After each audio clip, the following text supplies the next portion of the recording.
అందరికీ నమస్కారమండి. రవి వాళ్ళ మేనమామ కళ్యాణ్‌కి ఫోన్ చేస్తాడు. "ఏంట్రా ఇంత ఉదయాన్నే ఫోన్ చేశావు?" అని. అంతలోనే డౌట్‌గా "అంతా బాగుందా?" అని అడుగుతాడు కళ్యాణ్. "ఏం బాగోలే మామయ్య. అలా అలా ఉన్నాంలే" అని సమాధానమిస్తాడు. "ఏమైందిరా అలా మాట్లాడుతున్నావు?" అని కళ్యాణ్ అడిగితే, "నా భార్య వసంతకి అమ్మ చేసే పనులు నచ్చటం లేదంట. ఇక నా వల్ల కాదు మామయ్య. అమ్మని వృద్ధాశ్రమంలో చేర్పించాలని నిర్ణయం తీసుకున్నాను. నువ్వు అమ్మకి తోడబుట్టిన అన్నయ్యవి కాబట్టి ఒకసారి నీకు చెప్దామని ఫోన్ చేశా" అంటాడు రవి. "ఏంట్రా పిచ్చి పట్టిందా నీకు? అమ్మని వృద్ధాశ్రమంలో పడేయటమేంటి? అలాంటి అమ్మ దొరకటం మీ అదృష్టం" అని కళ్యాణ్ అంటే, "నాకు తెలుసు మామయ్య అమ్మ చాలా మంచిది. కానీ నా భార్య అమ్మ చూపించే అతి ప్రేమను తట్టుకోలేకపోతుంది. ఇక నా భార్యకి నచ్చచెప్పటం నా వల్ల కాదు మామయ్య" అని రవి విసుగ్గా అనేసరికి, "సరేరా నేనొస్తున్నాను. తొందరపడి జాయిన్ చేయకు" అని చెప్పి కళ్యాణ్ విజయవాడ నుండి వైజాగ్‌కి వెంటనే బయలుదేరుతాడు. సాయంత్రం సమయానికి కళ్యాణ్ రవి వాళ్ళ ఇంటికి చేరుకుంటాడు. ఇంట్లోకి వెళ్ళగానే రవి వాళ్ళ అమ్మ పద్మ నవ్వుతూ, "బాగున్నావా అన్నయ్య? వస్తున్నట్లు కనీసం చెప్పను కూడా చెప్పలేదు" అని సరదాగా మాట్లాడుతూ ఉంటుంది. పద్మ మాటలు, ప్రవర్తన చూసి ఇంకా తనకి విషయం తెలీదు అని అర్థం చేసుకున్న కళ్యాణ్ కాస్త ఊపిరి పీల్చుకుంటాడు. రవి, తన భార్య వసంత ఇద్దరూ ఆఫీస్ నుండి ఇంటికి వస్తారు. ఇంటికి వచ్చిన వెంటనే పద్మ వెంటనే వెళ్ళి కాళ్ళు కడుక్కొని రండి. మీకోసం వేడివేడిగా పకోడీ, టీ రెడీ చేశా తిందురు కానీ అని చెప్తుంది పద్మ. వెంటనే వాళ్ళు అయిష్టంగానే తల ఊపుతూ కాళ్ళు చేతులు కడుక్కొని వచ్చి ఇద్దరూ పకోడీ తింటారు. "అమ్మ పద్మ, కొన్ని రోజులు నాతో విజయవాడకి రావచ్చు కదా! ఎప్పుడూ కొడుకు దగ్గరే ఉండాలా?" అని కళ్యాణ్ అడిగితే, "ఏంటన్నయ్యా? పిల్లలు చిన్నవాళ్ళు. వాళ్ళని ఒంటరిగా వదిలేసి నేను ప్రశాంతంగా తిరగడానికి విజయవాడ రావాలా? అవేమీ అవసరం లేదు. ఈ సమయంలో వాళ్ళకి పెద్దవాళ్ళ తోడుండాలి" అని తన తోడు వాళ్ళకి అవసరం అన్నట్టు మాట్లాడుతుంది పద్మ. ఈ పద్మకి ఎలా చెప్పాలి? తనకు చెప్పి బాధ పెట్టే కాడికన్నా రవికి అర్థమయ్యేలా చెప్పాలి అని చెప్పి సరదాగా బయట గార్డెన్‌లో కూర్చొని మాట్లాడుకుందాం అని చెప్పి రవిని తీసుకొని గార్డెన్‌లోకి వస్తాడు కళ్యాణ్. బయటికి వచ్చి కూర్చున్న తర్వాత చుట్టూ చూసి ఎవరూ లేరు అని గమనించుకున్న కళ్యాణ్, "ఎందుకురా అంత పెద్ద నిర్ణయం తీసుకున్నావు?" అని కోపంగా రవిని ప్రశ్నిస్తాడు. "ఏం చేయమంటావు మామయ్య? అమ్మకి నేనంటే ప్రాణం. నా కోసం రకరకాల వంటలు చేస్తుంది. నా కోసం ఎదురు చూస్తూ ఉంటుంది. అది నా భార్యకి ఇష్టం లేదు. తనే స్వయంగా వండి నాకు పెట్టాలనుకుంటుంది. ఇద్దరం కలిసి సరదాగా నవ్వుతూ మాట్లాడుకుంటూ తిందామనుకుంటే అమ్మ వచ్చే ఎదురు కూర్చొని ఉండటం వసంతకి నచ్చటం లేదు. బయటికి వెళ్దామంటే ఎందుకురా ఆరోగ్యానికి మంచిది కాదు. ఇంట్లో చేస్తాగా అని అడ్డు చెప్తుంది. అమ్మకు ఎలా చెప్పాలి? సరదాగా గడపాలనుకుంటున్నామని వాపోతాడు రవి. ఏం చేయను? వసంతకి నచ్చచెప్పి అలసిపోయాను. అమ్మని కొన్ని రోజులు ఓల్డేజ్ హోమ్‌లో ఉంచితే, ఇంటికి వచ్చాక వసంత ఇంట్లో పని చేసుకోలేక చిరాకు వచ్చి వసంతనే అమ్మని తీసుకురమ్మంటుంది. అందుకే ఈ ఆలోచన చేశాను అంటాడు రవి. ఒరేయ్ పుచ్చోడా! నువ్వు మీ అమ్మని ఓల్డేజ్ హోమ్‌లో చేర్చాలి అని తెలిసిన వెంటనే మీ అమ్మ గుండాగి చచ్చిపోతుంది. జాయిన్ చెయ్యటం, మళ్ళీ తీసుకురావటం ఉండదు అని బాధగా అంటాడు కళ్యాణ్. మీ అమ్మ గురించి నీకేం తెలుసురా? నీకోసం తనెన్ని కష్టాలు పడిందో స్వయంగా నేను చూశాను అని ఇంకా ఏదో చెప్పబోతుండగా, దాంట్లో పెద్ద వింతేముంది బాబాయ్ గారు? కొడుకు సంతోషం కోసం కన్నతల్లి కాపోతే ఇంకెవరు చేస్తారు? తన కొడుకు కోసం వాళ్ళమ్మ చేసింది. దాంట్లో గొప్పేముంది? మీ సొంత చెల్లి కాబట్టి, ఇంకా తన మీద ప్రేమ ఉంది కాబట్టి మీరలా చెప్తున్నారు. తనకి భర్త లేడు. ఆయన చిన్నప్పుడే చనిపోయాడు.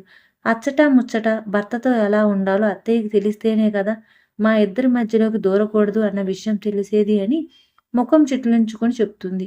నిజమేనమ్మా, నువ్వు చెప్పిన మాట కరెక్టే, తప్పు పట్టను. కానీ రవి పద్మ కన్నబిడ్డ కాదమ్మా. అలాంటప్పుడు పద్మ చాలా గొప్ప త్యాగం చేసిందిగా అని రివర్స్‌లో అడుగుతాడు.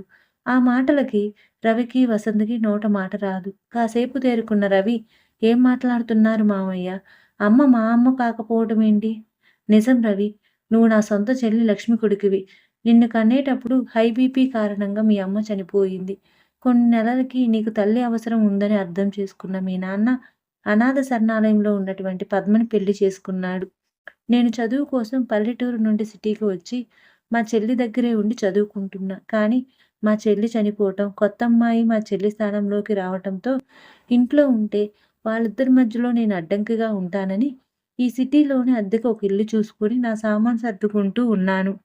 అప్పుడు గది దగ్గరికి వచ్చిన పద్మ, "అన్నయ్య ఇన్ని రోజులు ఇక్కడే ఉండి చదువుకున్నారు. మళ్ళీ వెళ్ళిపోవడం ఎందుకు? ఇక్కడే ఉండండి అన్నయ్య. మిమ్మల్ని నేనసలు ఇబ్బంది పెట్టను. భోజనాలు కూడా అన్నీ టైంకి చేసేస్తాను" అని చెప్పి తన తప్పేదో ఉన్నట్టు మాట్లాడింది. మీ సొంత చెల్లె ఉంటే ఇలా వెళ్ళిపోయేవారా అని అడగటంతో నా మనసు కరిగిపోయి, ఆ రోజు నుండి పద్మలోనే లక్ష్మిని చూసుకుంటున్నాను. ఇక్కడే ఉండి చదువుకున్నాను. నిన్ను ఏ రోజు కూడా సవితి కొడుకులా కాకుండా కన్నబిడ్డలా చూసుకుంది పద్మ. అంతా బాగుంది అనుకునే సమయంలో మీ నాన్న రోడ్ యాక్సిడెంట్‌లో చనిపోయారు. అందరూ పద్మ మీద జాలిపడ్డారు. సలహాలు కూడా ఇచ్చారు. ఈ బాబుని అనాథ శరణాలయంలో వదిలేసి వేరొక పెళ్లి చేసుకోమని. దానికి ఒప్పుకోలేదు పద్మ.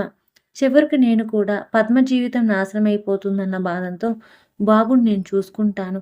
నీకు మంచి సంబంధం చూసి వేరొక పెళ్లి చేస్తానని నచ్చచెప్పినా, లేదన్నయ్య. నా సొంత కొడుకైతే వాడిని వదిలేసి నా జీవితం నేను చూసుకుంటానా? వీడు నా సొంత కొడుకన్నయ్య. ఈ రోజు నుంచి రవి కోసమే నేను బతుకుతాను.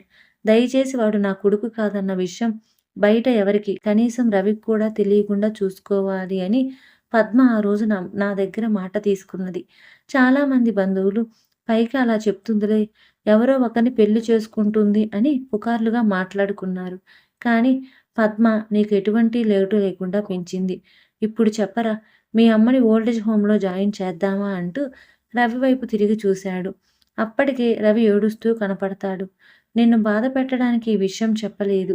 అలాంటి త్యాగమూర్తిని ఎక్కడ ఓల్డేజ్ హోమ్‌లో పడేసి తనని మానసికంగా బాధకు గురిచేస్తావేమోనన్న భయంతో చెప్పాను. నాకిప్పటికైనా చెప్పి కళ్ళు తెరిపించారు మామయ్య. అమ్మని చాలా జాగ్రత్తగా చూసుకుంటాను. నువ్వేమంటావని వసంత వైపు చూడగా, వసంత కూడా బాధపడుతూ, లేదండి. నేను అత్తయ్య ప్రేమని తప్పుగా అర్థం చేసుకున్నాను. కొడుకు, కోడల్ని దూరంగా ఉంచాలి అనుకుంటుందన్న భ్రమలో అలా ప్రవర్తించాను. అలాంటి అత్తయ్య దొరకటం నా అదృష్టమని వసంత కూడా అనటంతో కళ్యాణ్‌కి చాలా సంతోషంగా ఉంటుంది. ఇద్దరిలో వచ్చిన మార్పును చూసి హ్యాపీగా ఫీలవుతాడు. మామయ్య నాకొక సహాయం చేస్తావా అని రవి అడగ్గా, ఏంట్రా అన్నట్లు కళ్యాణ్ చూస్తాడు. మా ఇద్దరికీ అమ్మ గురించి నిజం తెలిసిపోయిందన్న విషయం అమ్మకి తెలియనీకండి. అమ్మకి తెలిస్తే మాతో ఒకప్పటిలాగా ఉండలేకపోవచ్చు అని రవి అడంగా, ప్రత్యేకంగా నువ్వు చెప్పాల్సిన అవసరం లేదురా. నేనెప్పటికీ ఆ విషయం చెప్పను. మీరు కూడా తొందరపడి మీకు తెలుసు అని ఎక్కడా బయటపడకండి అని కళ్యాణ్ అంటాడు. అంతలో ఎంతసేపని బయట మాట్లాడుకుంటారు? మీకోసం బిర్యానీ చేశాను. అందరం తిందాం తొందరగా రండి అంటూ లోపల నుండి పద్మ కేకలు పెడుతూ ఉంటుంది. అందరూ ఒకరి ముఖాలొకరు చూసుకుని నవ్వుకుంటూ ఇంట్లోకి అడుగు పెడతారు. ఇక ఈ ఇంట్లో నవ్వులు మాత్రమే వినపడుతూ ఉంటాయి. కథ సమాప్తం.